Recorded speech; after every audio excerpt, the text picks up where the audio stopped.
Radio 1 remembers chillinFM. And welcome back to the show. My name is Kamala Smith, and right now, sitting next to the two wonderful ladies, we will be talking about the current events regarding the Vietnam War. So, Caroline, Elizabeth, how are you feeling today? I'm feeling great. Today's weather was lovely, so I went on a little walk and enjoyed some sunlight. Thank you, Camilla. I cooked a wonderful family recipe for an apple pie, cleaned the house, and my husband only hit me 3 times, so I'm doing amazing. Wow, that sounds lovely, ladies. My day was really good too. Elizabeth, you intrigued me with the apple pie recipe. You have to send me it later. So let's get back to the topic at hand. How did you feel at the start of the war? I was about 10 years old when the war started, so I didn't understand much of what was happening at the time, even though the Cold War had already started 4 years before I was born. But I still heard and read some news. I heard about an independent country called Vietnam that was at war with France. I remember when the French lost the Nazis, so fortunately Vietnam was freed, but not for long, because the French regained control again, and that's when the Vietnam War really started. Do you remember how the USA helped? They gave a lot of money to France to help with it, right? Like $2 billion? $2.6 billion actually, but France was still unsuccessful in taking Vietnam. Then a civil war broke out in 1960 and the USA had to get involved because a liberal front called the Viet Cong was created. It consisted of anti-government forces like Buddhists, patriots, and communists. Implementing guerrilla tactics, which were complex underground tunnels that they used for importing weapons and supplies, they successfully waged war on Vietnam's President Diem's government. Then the Viet Minh and Pat That Lao, both communist groups, worked together to try and overthrow the monarchy. The president of the US at the time, John F. Kennedy, didn't want communism to spread this to South Vietnam, so... Wait, you forgot about the Geneva Agreements. The what? You know, the Geneva Agreements, the main points of the treaty were thus. Indochina would be divided into 4 parts, North and South Vietnam, Laos and Cambodia. All foreign troops would withdraw from Indochina. Elections will be held in 1956. International commissions will make sure all of this was respected. Several nations, excluding the USA, signed the agreements. Oh yeah, right, the Geneva Agreements. Okay, now let's get back to Kennedy's policy action. I remember when the policy action was allowed because America was so scared of communism spreading.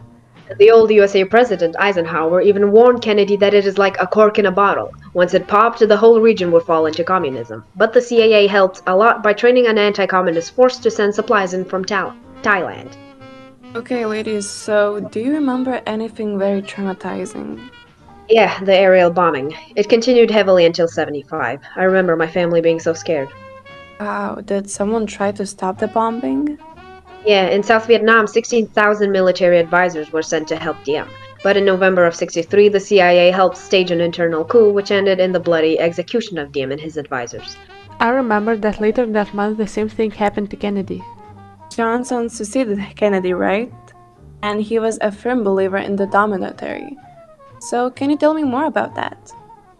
It's simple. If one country falls into communism, the neighboring countries will follow suit. Like domino pieces. The theory was actually first outlined by Eisenhower in 1954 at a press briefing on Vietnam. If I'm not mistaken, Johnson was given the opportunity to expand American involvement. But how? Through the Gulf of Tonkin incident. Very simple as well. When a US warship was alleged to have come under North Vietnamese fire and the Congress gave the president authority to send more military power to Vietnam. Oh, okay, so the USA was fully involved in the war. But did they win? They did. The tactics were the main reason which led them to victory. They heavily used aerial bombing to destroy Viet Cong strongholds, used chemical weapons to destroy trees and jungles. They also did search and destroy missions. Combat units would go out into the countryside to locate Viet Cong weapons, stores, bases, and fighters. They strictly punished the villages that tried to help the enemy. The North Vietnam Army had less involvement in 1968 or more? No, quite the opposite actually. The Vietnam Army became more involved. The Tet Offensive saw Viet Cong troops almost capture the US Embassy. Hold on, no, America didn't win. The factors that went into the war were just too powerful. But the USA claimed that the victory was close, didn't they? Yeah, they claimed it. The Viet Cong were not even close to defeat. That caused anti-war protests in the USA, and Johnson announced to Americans that he would not be running as president again. Who was elected next? Richard Nixon. How was he as a president? He promised to end the war. But he didn't want to withdraw in a humiliating fashion, and his Vietnamization policy reduced USA troop numbers.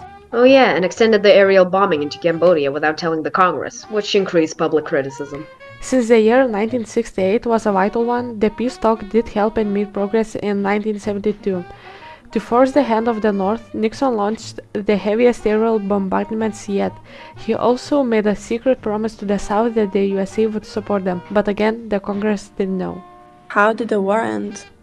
In January of 1973, a peace treaty was signed, with US troops withdrawing from Vietnam. The South would have to fend itself, especially as Nixon was forced to resign in 1974 over the Watergate scandal. Wait, what is the Watergate scandal? The Watergate scandal erupted when a group of men broke into the Watergate Hotel to steal documents, but they were caught and it was revealed that Nixon was involved. Okay, back to it. The North invaded the South and won. Then they seized the capital and entered the US Embassy. I'm sure that it was a humiliating moment for the USA, and it marked their total defeat in Vietnam. So you see, Elizabeth, they lost. So, what caused them to lose? Well, first of all, it was the military forces. The Viet Cong were incredibly organized and difficult to identify. They were also very experienced in their hit and run tactics because they were already fighting in their own soil for years, while the American troops would fight for a year then leave. And to add on to what Caroline said, some other important factors were the domestic ones. The public was beginning to be more and more against the war, and as propaganda was really important during the Cold War, the USA just couldn't afford to be seen killing innocent civilians. Johnson and Nixon became the faces of hate and were forced to leave their offices without any salvageable reputation. The media showed the worst of the war, and so the people were understandably against it. How about the disapproval of the domino theory? That also was a big part, yes. When it was found that the theory was incorrect, the strategic importance of Vietnam became obsolete. For example, Cambodia and Laos did fall into communism, but Thailand and the Philippines didn't. And yes, and one of Nixon's policies even helped improve the relations between USSR and China. So whatever happened in Vietnam didn't have as bad consequences as might have been imagined in the 1960s. Well, thank you, ladies, for this very informational talk. Now, would you like to hear my opinion? No. No. Oh. Okay, well, let's get back to our favorite hit songs of the 70s.